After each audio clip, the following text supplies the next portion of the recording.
La Iglesia Cristiana del Centro Evangelístico Misionero del barrio San Benito, bajo la dirección de nuestros pastores Reinaldo Irreño y Rebeca Gómez, presenta la transmisión en vivo de nuestro servicio en línea, en directo desde la ciudad de Villavicencio. Bienvenidos.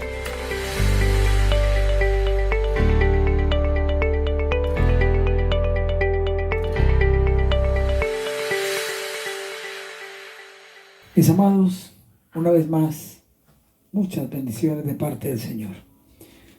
Aquí estamos con la palabra,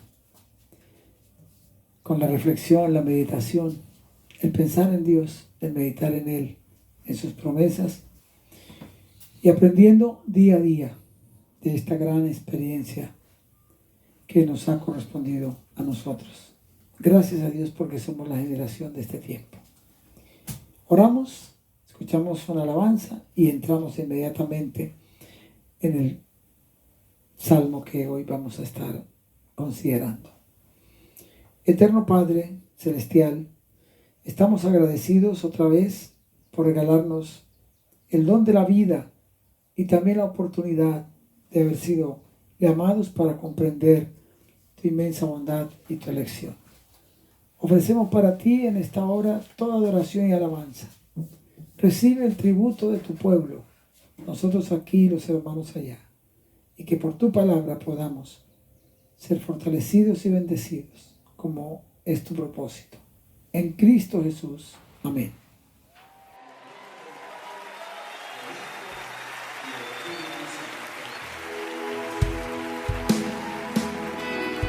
Alguien diga amén.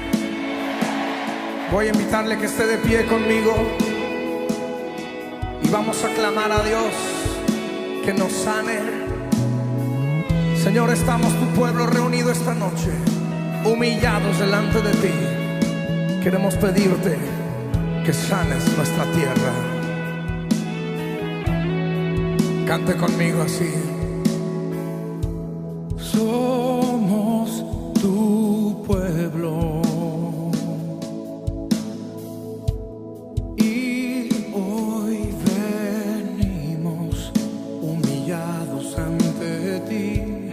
Somos tu pueblo, necesitados de ti. Hemos pecado, hemos dejado tu camino, tu verdad. Nos humillamos,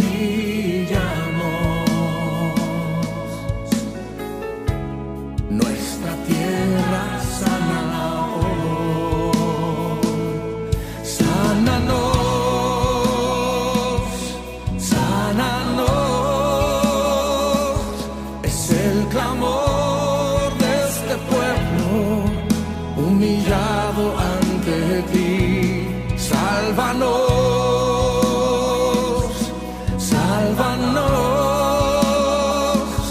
Es la oración de tus hijos postrados ante ti. Sánanos, sánanos, sánanos, sánanos. Somos tus hijos. Confiéseselo a Él. Reconocemos nuestro orgullo, nuestro error. Somos tus hijos. Te pedimos hoy perdón. Te pedimos hoy perdón. Levante sus manos al cielo y diga conmigo: sánanos.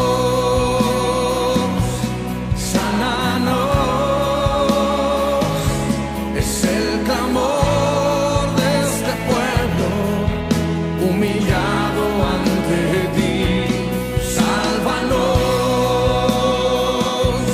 sálvanos.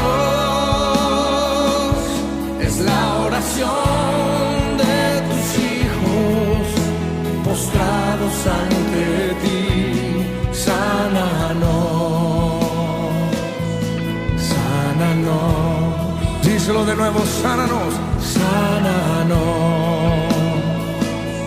sánanos. Todo el mundo levante sus manos y haga un clamor al cielo y dile: Señor, perdona, perdona nuestros pecados. Humillamos nuestra vida ante ti esta noche, Señor.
Dilo conmigo, sánanos, sánanos,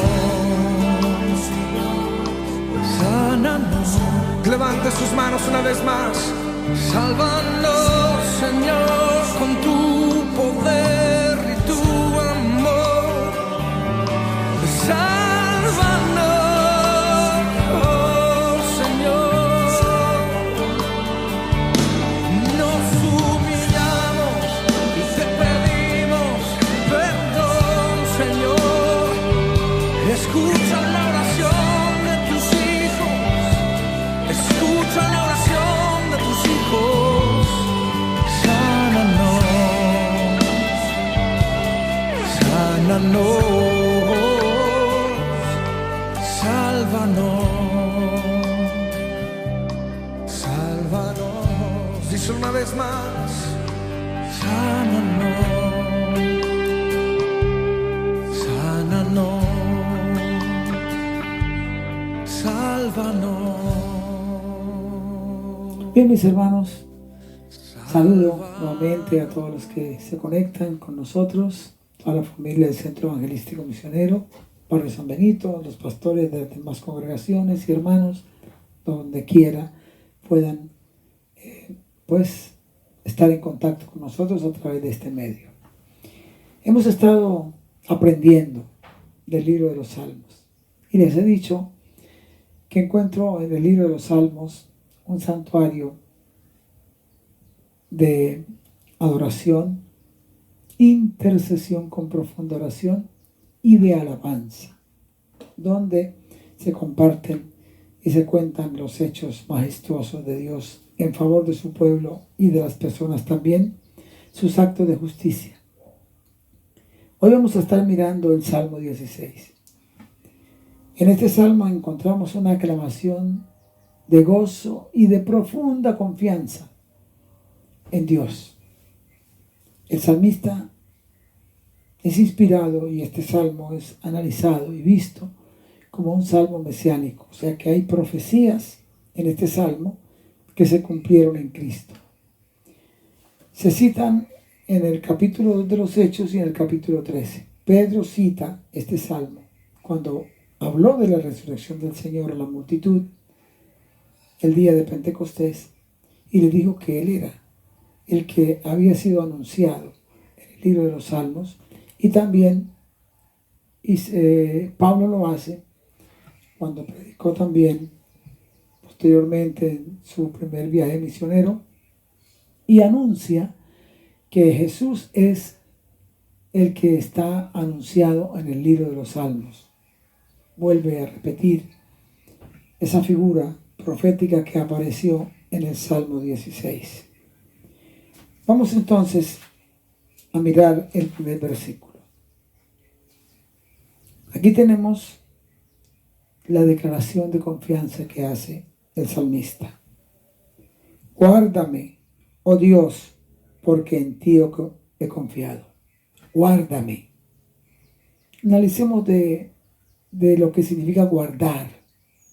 ¿Qué guardamos? Algo de mucho valor, que yo aprecio, que yo cuido, que yo deseo mantener por los recuerdos o para mí es de gran estima. ¿Cuántas cosas tienes guardadas de ese tiempo atrás? Yo tengo cosas guardadas aún desde nuestro matrimonio y desde antes de casarnos. Conservo algunas cosas. Aquí el salmista está diciéndole a Dios: guárdame, cuídame, protégeme, oh Dios mío, yo solamente en ti he confiado. No es que tenga una mente perturbada, sino que está pidiendo al Señor, le está rogando que lo sostenga en ese ambiente de victoria y de buena motivación y de altura moral y espiritual que está viviendo. Y si nosotros nos ubicamos con este salmo al lado de Jesús, lo encontramos en una incesante y permanente oración.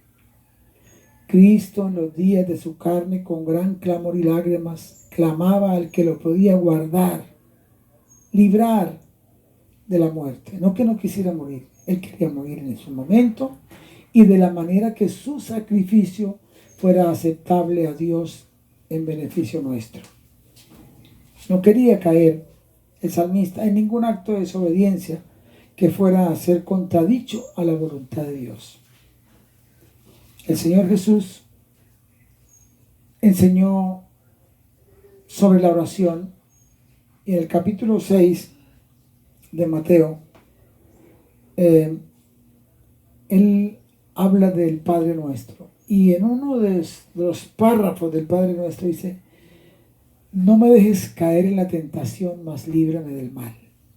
Lo que indica que el salmista, aunque era un hombre espiritual, un hombre lleno de Dios, un hombre temeroso de Dios, tenía clara conciencia de que estaba aquí y que estaba rodeado de adversidades.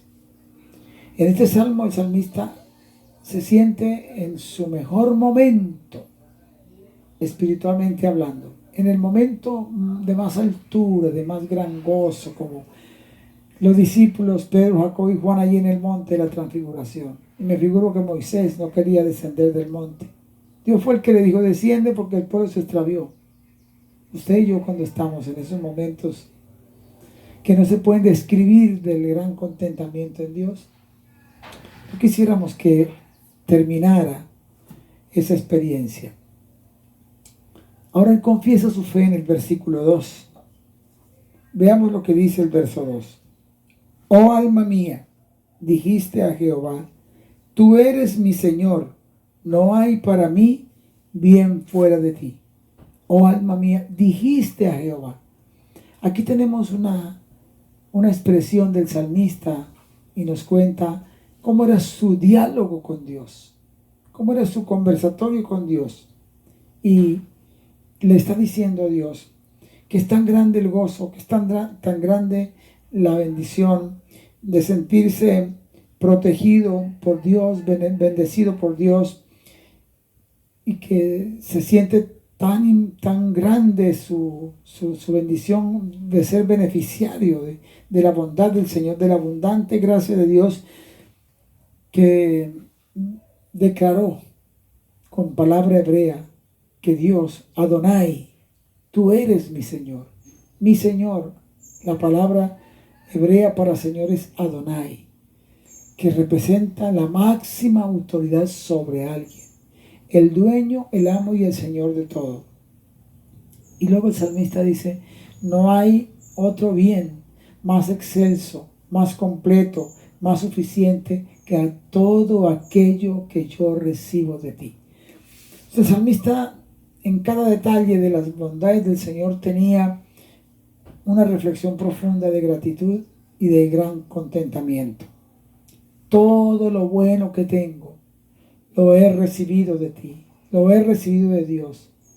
Me ha dado gozo, me ha dado paz, salud, salvación, perdón. Sin Dios no tengo nada. Ese debe ser el lenguaje de todo cristiano, de todo creyente. A veces podemos oír muchos lamentos y gritos y palabras disonantes en los labios de los creyentes, aún en las oraciones y aún en cánticos, donde como que se sumerge el alma en un lamento por lo que se puede estar viviendo. Y ya lo hemos visto. David era un hombre muy sufrido, tuvo mucho sufrimiento, es un hombre que pasó pobreza, escasez, necesidad, y en uno de los salmos él lo dice: joven fui envejecido y no he visto desamparado, que ni su simiente que mendigue pan. O sea, él pasó experiencias duras de la vida. Pero como le gustaba la adoración y la oración y la meditación en la palabra de Dios, siempre recibía fortaleza. Y él dice: todo lo bueno que tengo, todo lo he recibido de ti. Dice: no hay para mí bien fuera de ti. Cuántos dones, regalos, y bueno, pudo haber recibido David en toda su vida de otros, y los valoraba y los apreciaba, porque era un hombre sensible. Debemos ser así, apreciar y valorar lo que nos dan. Hay gente que recibe algo y enseguida muestra el gesto de disgusto. Por favor, sonríe, alégrate que alguien pensó en usted y alguien pensó en darte algo. A veces en los mismos hogares se presentan estas diferencias. El esposo va entusiasmado y ve una cosa y dice: ay, tan bonito para mi esposa, y se la lleva. Y cuando él le entrega a su esposa lo que le ha comprado con tanto cariño, encuentra una expresión o una palabrería de reproche, de disgusto, de desgano, de no agrado. Entonces marchita el buen ánimo que puede haber tenido el esposo, o el hijo para la mamá o para el papá, o nosotros los hombres también de parte de nuestra esposa. Aprendamos a ser agradecidos con cada cosa que tenemos de la mano del Señor, con la que Él nos dice cuánto nos ama. Ahora vemos el verso 3. Para los santos que están en la tierra y para los íntegros es toda mi complacencia. Mi complacencia. Para los santos que están en la tierra y para los íntegros. Aquí el salmista nos enseña a hacer una diferencia entre la sociedad humana. Y él exalta, dice, a los santos. Y ya usted sabe que no son los santos que el hombre fabrica con sus manos para rendirle culto. No, es usted, soy yo. Son todos hombres y mujeres que, viviendo en un mundo pantanoso y de tanto rezago de maldad, luchamos y nos fortalecemos en Dios y en su Espíritu para no dejarnos contaminar del ambiente pecaminoso y ser desleales e ingratos al Señor. Y luego dice: y para los íntegros es toda mi complacencia, todo lo que me agrada y todo lo que agrada, todo aquello bonito que me parece para mí, también yo quiero compartirlo con la gente santa, con la gente que vive en el consagrado a Dios, con la gente que ama la integridad. Yo puedo decir, hermanos, que he disfrutado de esa riqueza en el Señor, de ser bendecido por la mano generosa, bondadosa de tantos hermanos, pastores, iglesias, congregaciones, de ustedes mismos, para poder hacer el trabajo del Señor. Porque otros se complacen en bendecirnos, como le pasaba al salmista. Su gran gozo era la gente que amaba vivir rectamente delante de Dios y que amaba la integridad. Para ellos había en él un corazón abierto, un corazón generoso, un corazón de apoyo. Jesús, de la misma manera, lo quiere para usted y para mí. En el capítulo 17 de San Juan, Jesús dijo algo que es una promesa que usted puede apropiarse, tomarla como una llave de bendición. Jesús dijo: por ello yo me santifico a mí mismo, para que también ellos sean santificados en la verdad. A pesar de las debilidades del salmista y de sus luchas y de sus batallas, él también luchaba por guardar su vida en el temor mismo del Señor. Dice el verso 4: se multiplicarán los dolores de aquellos que sirven diligentes a otros dioses, a otro Dios. No ofreceré yo sus libaciones de sangre, ni en mis labios tomaré sus nombres. El salmista observaba cómo la gente en su idolatría y en su paganismo eran esforzados, diligentes para complacer aquellas deidades que el mundo consideraba que eran Dios. Y él los ve y tiene una reflexión al detestar esa manera religiosa de la gente obrar, porque sabía que estaban completamente opuestos a la voluntad de Dios y tenía el mandato de Dios: no tendrás dioses ajenos delante de mí. Los adoradores de ídolos van a sufrir mucho. David no los podía tolerar.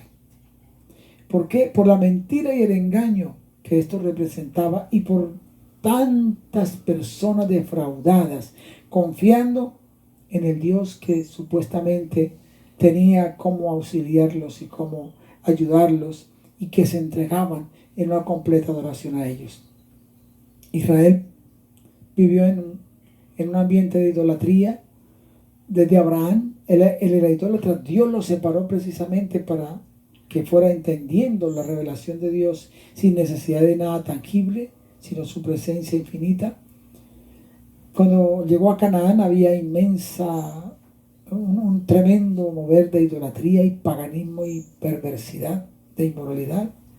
Cuando van a Egipto, lo mismo. Pasan tantos años y los israelitas no tuvieron revelación de Dios allí, solamente se sostenían con la promesa de que Dios había hablado con su padre Abraham, Isaac y Jacob. Sí, Dios se manifestaba a alguno de ellos, como a Aarón, como luego a Moisés. Pero David rechaza y repudia. Y dice que ni siquiera él va a tomarse la ocupación de mencionar sus nombres. Y esto está en la ley. Esto lo estableció Dios. O sea, Moisés, vuelvo a repetir, David era una persona que era bien disciplinada en saber lo que Dios mandaba, en conocer el mandato de Dios, y se esforzaba por buscar la manera de obedecerlo. Dice en el capítulo 23 de Éxodo, verso 13, cito este texto porque es muy importante. Dice: y todo lo que os he dicho, guardadlo, dice Dios, y nombre de otros dioses no aumentaréis, ni se oirá de vuestra boca, porque es algo ofensivo a la presencia de Dios. A Dios no lo podemos comparar. Las religiones de los tiempos de David ofrecían sangre. Por eso dice: no ofreceré yo sus libaciones de sangre. No ofreceré sus libaciones de sangre. Las religiones ofrecían sangre y la tomaban. Israel no tomaba la sangre. Le fue prohibido, y fue prohibido del libro de Génesis, capítulo 9, y luego hasta el Nuevo Testamento, en Hechos 15:20, y en Levítico 19:26, se establece que los creyentes no tomen sangre. Ahora, los paganos, las religiones paganas, no solamente ofrecían la sangre de los animales, ofrecían la sangre humana, ofrecían sacrificios de niños y de personas, y la sangre la tomaban, la recogían y la bebían, la comían, la sangre humana.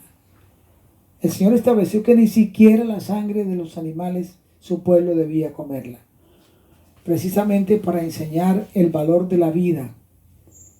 Y aquellas religiones que en el tiempo de David y hoy todavía lo hay, practican el derramamiento de sangre humana son motivados, podemos decir manipulados por Satanás y los demonios de muerte y de violencia para llenar sus corazones de crueldad. Cuando vemos esos documentales históricos, los Césares y tantos otros personajes que disfrutaban, por ejemplo en el Coliseo Romano, de ver morir a la gente, acabándose a golpes y con la espada. Para ellos el deleite más grande era ver que la sangre de aquellos personajes comenzara a correr y verlos desplomados, porque ya su sangre dejó de cumplir la función de vida en sus cuerpos. Es esto lo que David abomina y lo que Dios rechaza, porque solamente hay una sangre que es la que une al hombre con Dios. Es una sangre no para que el hombre la tome, sino para ser aplicada en la vida del pecador, y es la sangre bendita de nuestro Señor Jesucristo. Esto es algo verdaderamente importante y conmovedor. Hijitos míos, estas cosas os escribo para que no pequéis. Pero si alguno hubiere pecado, abogado tenemos para con el Padre, a Jesucristo el justo. Y la sangre de Jesucristo nos limpia de todo pecado. Ahí está el significado tan valioso de la sangre. Y este salmo es un salmo donde se menciona la sangre, porque está hablando de un salmo profético, donde nos muestra a Cristo y nos lo muestra y nos lo presenta como el que nos da la revelación pura, limpia, perfecta de aquello que une al hombre con Dios en el asunto, vamos a decir, religioso y espiritual. La sangre bendita de Jesús. No podemos confundir ninguna cosa religiosa con el mismo Señor Jesucristo. Es abominación a Dios, ni atribuirle a santos y ángeles, arcángeles, serafines, querubines, quienes sean, vírgenes y santos, algún poder para salvar o sanar, porque quien tiene todo el poder para hacerlo se llama nuestro Señor. Ahora veamos lo que dice el verso 5. Y aquí hay una solemne confesión del salmista. Y aplicamos esto, se aplica a Cristo. Jehová es la porción de mi herencia y de mi copa. Tú sustentas mi suerte. Las cuerdas me cayeron en lugares deleitosos. Y es hermosa la heredad que me ha tocado. Es hermosa la heredad que me ha tocado. El gozo de su fe está en la porción, en la herencia, en la copa, en las cuerdas de la heredad que le ha tocado. Y esto habla de aquel mandato divino a Moisés y luego cumplido por Josué de medir la tierra para darle a cada familia, a cada tribu israelita y a cada familia una porción en la tierra prometida. Y David se sentía feliz por la porción que Dios le había dado a su familia y a él. Y es hermosa la porción que me ha tocado. Jesús también lo consideró así. Él entendió que lo que Dios le había asignado que hiciera era lo máximo. Y aunque sabía que habría de vivir con sufrimientos y luchas, aceptó. Jesús le dijo a sus discípulos, cuando le dijeron dos de ellos, Señor, ordena que en tu reino, y una madre lo hizo y ellos también, primero la mamá y luego los hijos, que en tu reino mi hermano se siente a la derecha y yo a la izquierda, o yo a la izquierda y mi hermano a la derecha. Jesús dijo, eso no está, ya está designado por Dios. Y no han pedido bien, ya eso está adelantado, el programa está hecho. Claro, no es malo desear cosas buenas y estar siempre adelante, pero de la forma correcta y sobre todo aceptar la porción que Dios nos ha entregado. Jesús le dijo, de la copa que yo bebo, ustedes pueden beber. Y estaba hablando del sacrificio. Aquí la copa nos habla precisamente de eso. Los paganos tomaban sangre, el pueblo hebreo no. En los sacrificios y en las festividades tomaban la copa, el jugo de la uva preparado. Era la porción que tomaban y toman hasta hoy. En las ceremonias religiosas del judaísmo practicante utiliza la copa de vino. Claro, algunos la tomarán con mayor alcohol, pero otros la toman solamente extraída del jugo de la uva, sin grado alguno de alcohol, que también nosotros la participamos en la Santa Cena. Y como dice en la primera parte del Salmo, donde hicimos esa observación, cómo debe hablar el cristiano: no hay otro bien para mí mejor que el que Dios me ha dado. También tiene que ser la confesión de todo hijo de Dios, alegrarse con aquello que Dios le ha entregado. ¿Qué te ha entregado el Señor? Tu vida, tu cuerpo, como tú eres, tu familia, tu casa, tu hogar. Sí, claro, debemos mejorar cada día, pero no estar lamentándonos que si yo fuera como aquel, que si fuera como la otra, que si tuviera lo que otro tiene. No, porque estamos de alguna manera sintiéndonos desagradados con la dádiva bondadosa del Señor. Entonces, el salmista dice que el destino suyo, que es hermoso, está en las manos del Señor, y que ese destino no tiene sino un solo objetivo: dar gloria a Dios y servir a Dios, glorificando siempre su nombre. Jesús hizo eso, el único representante de la raza humana sobre esta tierra, que dio honra y gloria a Dios en todo el sentido de la palabra, sin algún acto desagradable, fue nuestro Señor Jesucristo. Ahora, es hermosa la heredad que me ha tocado. ¿Saben, hermanos, que el cielo es tu heredad y la mía? La casa de mi Padre es abundante, tiene mucho, y si no hubiera, yo voy a preparar para que donde yo estoy, vosotros también estéis. Capítulo 22 del libro de Apocalipsis debe ser un capítulo leído por cada uno de nosotros para enriquecernos y alegrarnos de lo que nos espera, de la promesa que está dada para aquellos que vamos caminando en este peregrinar hasta la casa del Padre, donde está nuestro gozo completo, nuestro reposo y nuestra felicidad total. Nada de este mundo nos debe atraer y nos debe robar esa gran alegría de amar y de servir al Señor. No améis al mundo, exhorta el apóstol Juan en el capítulo 2 de su carta, ni las cosas que están en el mundo, porque el amor del mundo pasa, los deseos de los ojos, los deseos de la carne, la vanagloria de la vida, pero el que hace la voluntad del Padre permanece para siempre. Y Jesús dijo: no podéis servir a dos señores, porque sirven a uno o sirven a otro. Siempre definámonos como servidores del Dios viviente. Ahora veamos lo que dice el versículo 7 en este hermoso salmo. Bendeciré a Jehová que me aconseja. Aún en las noches me enseña mi conciencia. Bendecir al Señor por la porción que le había otorgado, por todo lo que había recibido. Y es más, dice que aún en la noche le enseña su conciencia, la conciencia del hombre. Allí en el interior del ser humano, que es parte de su vida espiritual, nos da testimonio si agradamos a Dios o no. Y el salmista dice: aún en las noches me enseña.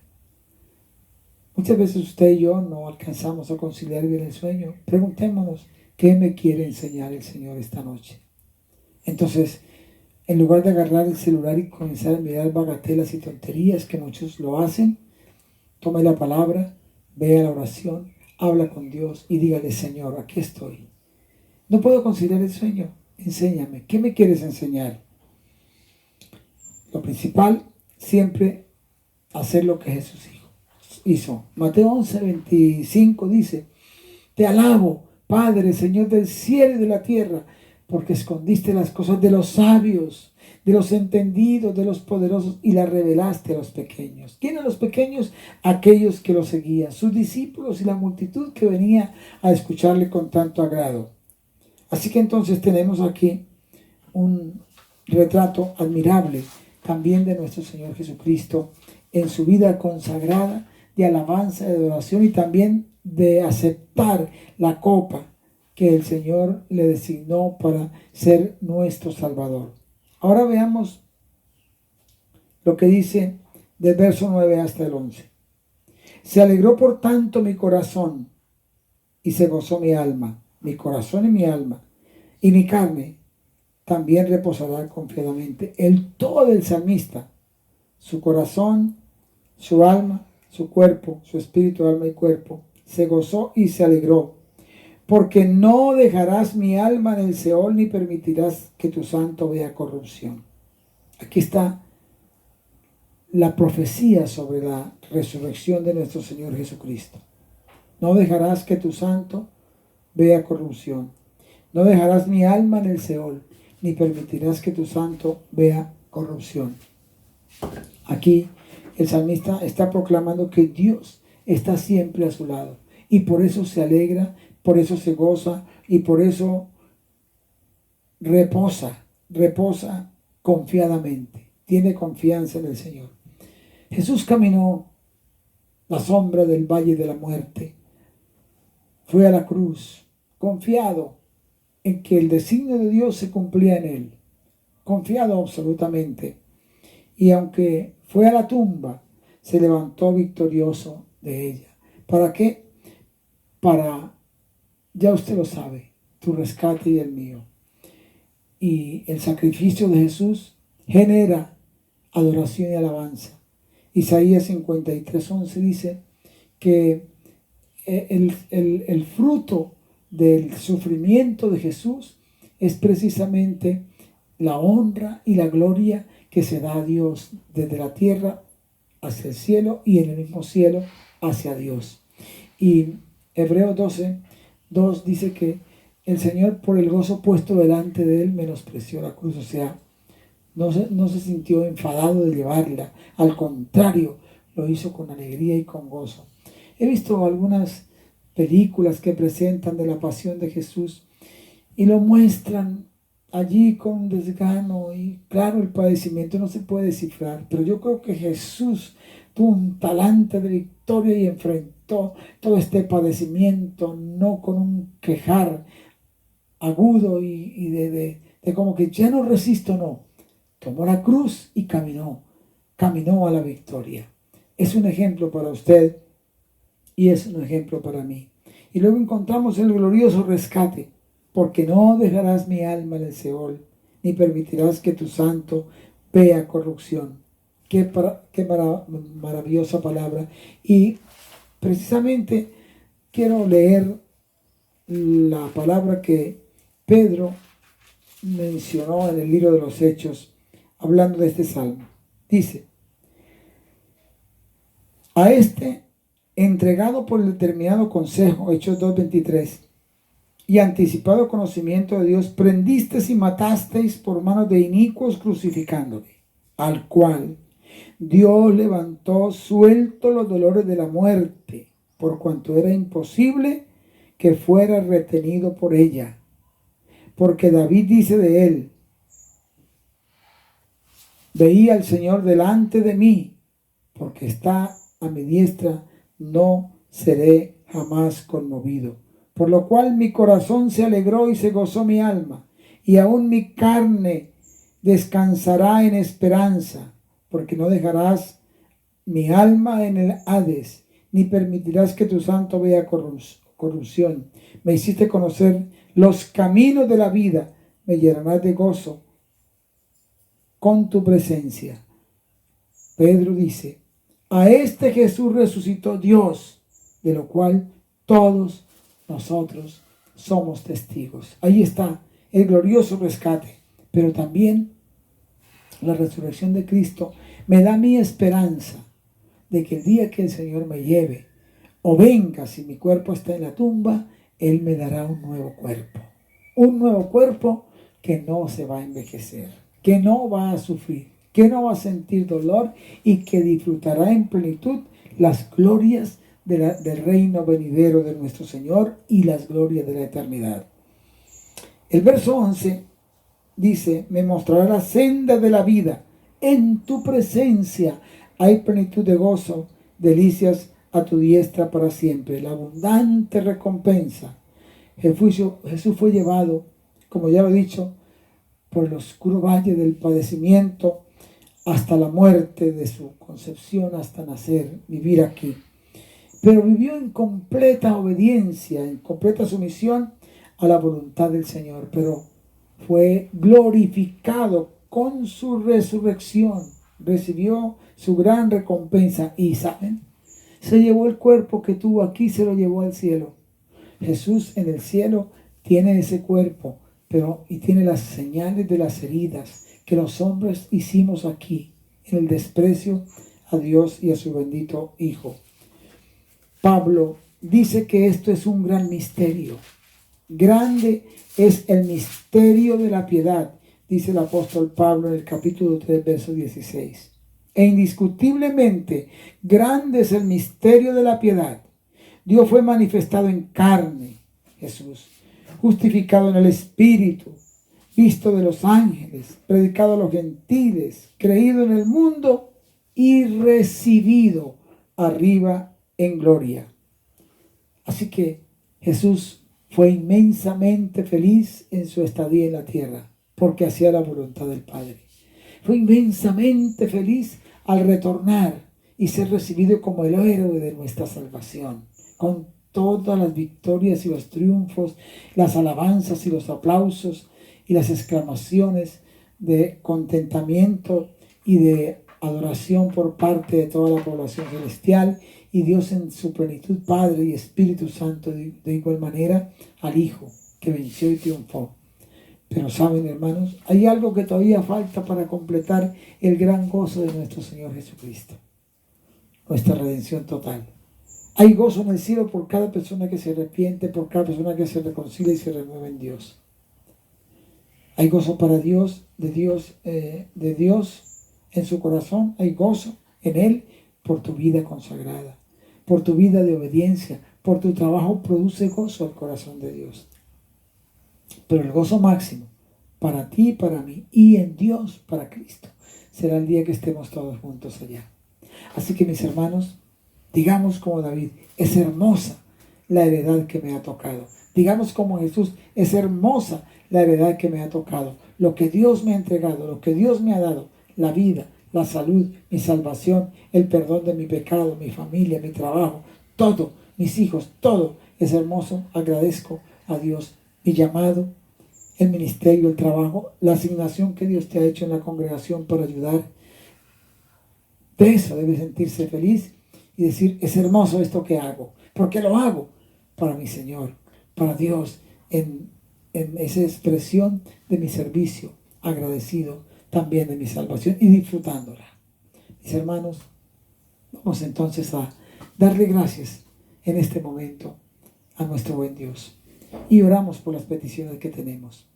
Eterno Padre, una vez más hoy nos sentimos conmovidos en tu presencia y te agradecemos por esta preciosa oportunidad y bendición que nos das de entender tu palabra. Y hoy te decimos gracias por lo que nos has dado. Pero también te decimos como el salmista: guárdame, oh Dios, porque en ti he confiado. Y gracias porque no hay cosa mejor que haberte tenido, que tenerte a ti. Guárdanos en obediencia, haciendo siempre tu voluntad, y ayúdanos a proclamar el testimonio glorioso de la obra de redención por Cristo Jesús y del amor de Dios para nosotros. Amén.